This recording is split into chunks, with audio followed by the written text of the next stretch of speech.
আসসালামু আলাইকুম রহমতুল্লাহি ওবরকাতুহু। সম্মানিত দর্শক, আমাদের সেনাবাহিনীর যে সদর দপ্তর ঢাকা ক্যান্টনমেন্ট, সেখানে একটি প্রতীক স্থাপন করা হয়েছে। সেটিকে নাম দেওয়া হয়েছে শিখা অনির্বাণ। অবিরতভাবে এই আগুন জ্বলতে থাকবে, একটা শিখা প্রজ্বলিত থাকবে। ব্যাপারটা কিছু না, জাস্ট যে বিভিন্ন আমাদের যে গ্যাস ক্ষেত্রগুলো রয়েছে, আপনি দেখবেন প্রায় সবগুলো গ্যাস ক্ষেত্র, সেখানে একটা চুঙ্গার মতো দেয়া আছে, সেই চুঙ্গাটা সবসময় জ্বলতে থাকে। ইট মিনস সেখানে গ্যাস আছে, আগুন জ্বলা মানে সেখানে গ্যাসের কার্যক্রম চলছে। তো ওটারই প্রতীকী অর্থে শিখা অনির্বাণ নাম দিয়ে সেনাবাহিনীর যে স্পিড, গতি এবং স্প্রিট, এটা যে প্রজ্বলিত, দাউ দাউ করে জ্বলছে, আলো ছড়াচ্ছে, তাপ ছড়াচ্ছে, তারপর উদ্ভাসিত হচ্ছে, মানুষকে ঐক্যবদ্ধ করছে, মানুষকে দিক নির্দেশনা দিচ্ছে। আমরা যখন অন্ধকারের মধ্যে হারিয়ে যাই, তখন আমাদের হাতে যে লাইট থাকে, সেই লাইটটিকে বলা হয় পথপ্রদর্শক। তো কাজেই এই যে শিখা অনির্বাণ নাম দিয়ে এখানে কেবলই মাত্র যে একটি আলো জ্বালিয়ে দেওয়া হলো, একটা মশাল জ্বালিয়ে দেওয়া হলো, বা গ্যাসের একটা সংযোগ দিয়ে সেটা দাউ দাউ করে জ্বলছে, এটা কেবলই মাত্র কোনো সিঙ্গেল ভার্ব নয়, নাউন নয়, প্রোনাউন নয়, অ্যাডজেক্টিভ নয়। It's a combination of many thinking, অনেকগুলো চিন্তার সম্মিলন।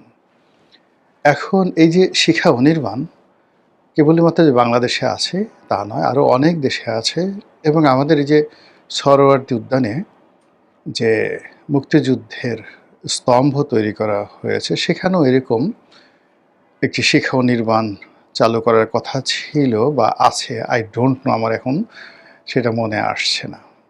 সেটা বন্ধ করে দেওয়া হয়েছে, চালু আছে, না শুরু করা হয়েছিল, বাট এটা পরিকল্পনার মধ্যে ছিল। তো যেটা বললাম যে আমি ওই শিখা অনির্বাণ যখন চালু হলো, তখন আমাদের দেশের যে সকল ইসলামপন্থী লোকজন রয়েছেন, এটিকে তারা বললেন এটা বেদাত, এটি হারাম, এটি শিরক। বেদাত বলা হলো এই কারণে যে যা আদতে ছিল না। আমাদের অনেকে আছে না আদত, আদত বলে। আদত অর্থ অনেকে বলার চেষ্টা করেন আদত মানে আসলে ছিল না, নট লাইক দ্যাট। আদত হলো আদিকালে, মানে ইতিপূর্বে। আদতে ছিল না মানে ইতিপূর্বে ছিল না। তো যা ইতিপূর্বে ছিল না সেগুলোকে বলা হয় বেদাত। বেদাত। আবার এই বেদাতের মধ্যে অনেকগুলো বেদাত আছে ধর্মে, যেগুলোকে বলা হয় বেদাতে হাসানা। আগে ছিল না, কিন্তু এগুলো এত সুন্দর যে এর চেয়ে উত্তম কোনো কিছু হয় না। যেমন তারাবির নামাজ, এটিকে বলা হয় বেদাতে হাসানা। তো সবাই বলার চেষ্টা করছেন ইসলামপন্থী যারা লোকজন, যে প্রথমত ইসলামের বহু সাম্রাজ্য, বহু রাজ্য, রাজত্ব 1000 বছর ধরে মাশরিক থেকে মাগরিব পর্যন্ত তারা শাসন করেছে, আলো ছড়িয়েছে এবং কিংবদন্তির দৃষ্টান্ত স্থাপন করেছে, যেটা মানবজাতির ইতিহাসে অন্য কোনো সভ্যতা, অন্য কোনো জাতি, অন্য কোনো গোষ্ঠী একই সঙ্গে ইসলাম, সিভিলাইজেশন, ধর্ম, শিল্প, সাহিত্য, সংস্কৃতি, বিজ্ঞান পারেনি, যেটা এই মুসলমান রুলারদের জমানাতে হয়েছে। আপনি যদি অটোম্যানদের সেই 800 বছরের শাসন দেখেন, পুরো তুরস্ক, আনাতোলিয়া, তারপর রাশিয়ার একটা বিরাট অংশ, বিশেষ করে আমরা যেগুলোকে সিআইএস কান্ট্রি বলি, এখন রাশিয়ার যে 6-7টি দেশ রয়েছে যেটা মুসলিম প্রধান, Uzbekistan, Kazakhstan, Kyrgyzstan, Tajikistan, Armenia থেকে শুরু করে আপনি সেই ইউরোপের কসোভা, এরকম বহু অঞ্চল, বলকান অঞ্চল বিশেষ করে, এটি অটোম্যানদের অধীন ছিল। এর বাইরে যুগোস্লাভিয়া, অস্ট্রিয়ার একটা বিরাট অংশ, ফ্রান্সের একটা বিরাট অংশ, সবই ইটালির একটা বিরাট অংশ, সাইপ্রাস অটোম্যানদের আন্ডারে ছিল।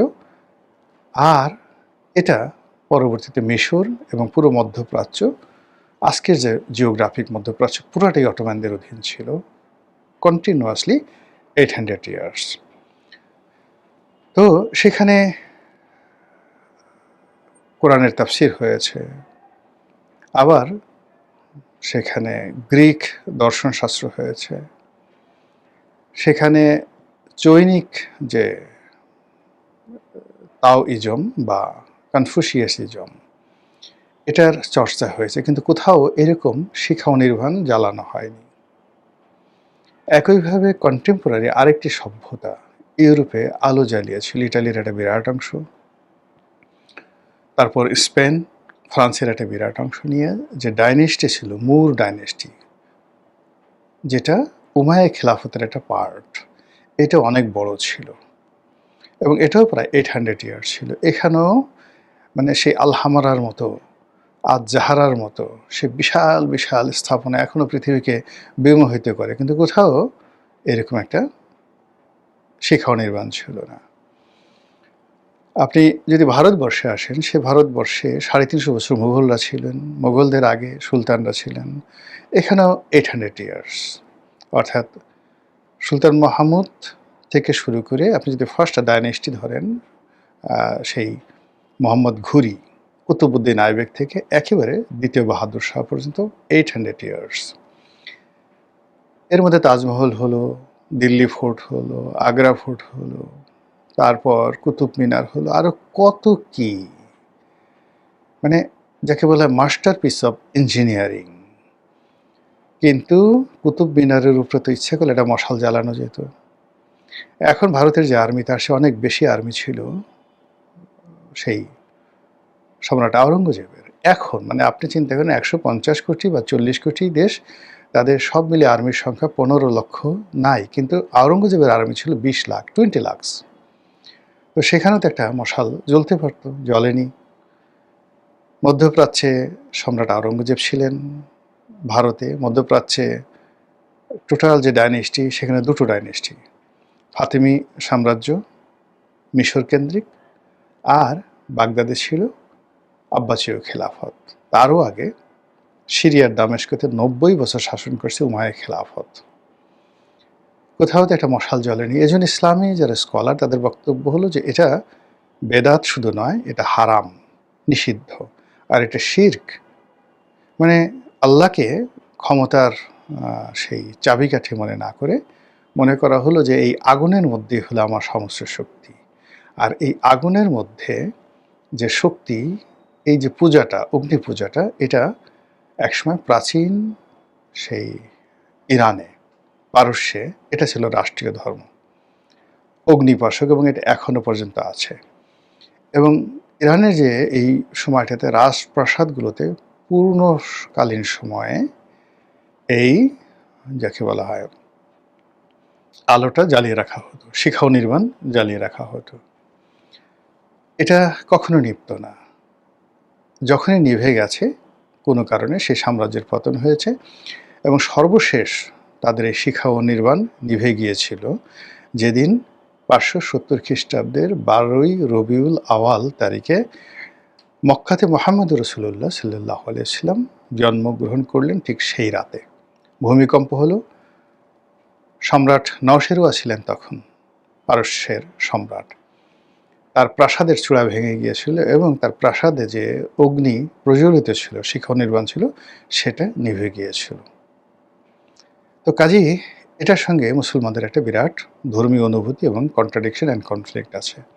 যেহেতু 90% লোক বাংলাদেশে বসবাস করে, প্রথম থেকেই তারা বলে আসছিল যে এটা বাংলাদেশের জন্য, ধর্মের জন্য নিষিদ্ধ। এই হলো ইসলামের কথা।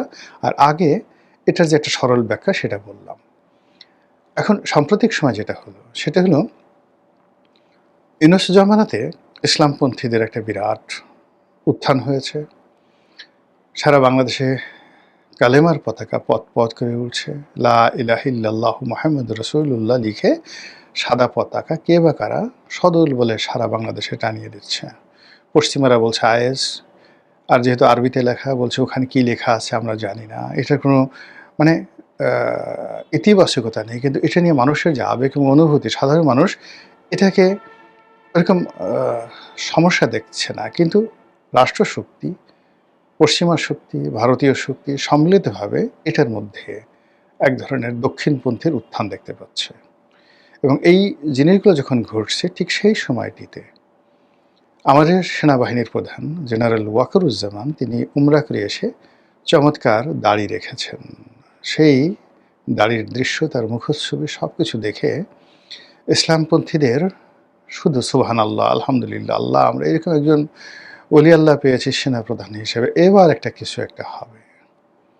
তার প্রতিপক্ষ যারা আছে, ও মাই গড, আপনার মনে এরকম ছিল বা তোমার মনে এরকম ছিল, এইবার তোমার আসল চেহারা প্রকাশ হয়েছে, এই সমস্ত কথাবার্তা যখন চলছে ঠিক সেই সময়টাতে শিখা ও নির্বাণ বন্ধ হয়ে গেল।